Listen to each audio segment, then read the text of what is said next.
গল্পের শিরোনাম দুষ্ট বেজি ও চালাক মুরগি। এক গ্রামে একটি ছোট্ট খামার ছিল, যেখানে একদল মুরগি সুখে দিন কাটাতো। খামারের পাশে একটি বেজি থাকত, যা খুব দুষ্ট এবং মুরগিদের খাবার চুরি করার চেষ্টা করত। একদিন বেজি খুব ক্ষুধার্ত হয়ে খামারের দিকে গেল। সে ভাবল, এবার একটা মুরগি ধরে নিয়ে গিয়ে আরাম করে ভোজ সেরে নেব। সে গোপনে খামারে ঢুকে একটি মুরগির খোপের সামনে দাঁড়ালো। কিন্তু মুরগি বেশ চালাক ছিল। বেজিকে দেখে মুরগি চিৎকার করে বলল, বেজি ভাই, কেন এসেছো? ক্ষুধার্ত।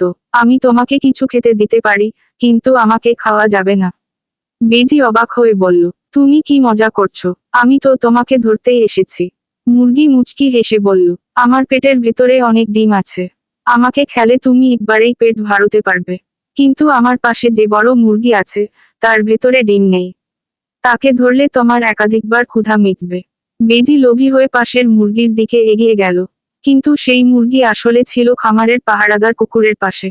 বেজি ধরা পড়ে গেল। পাহারাদার কুকুর বেজিকে তাড়িয়ে দিল।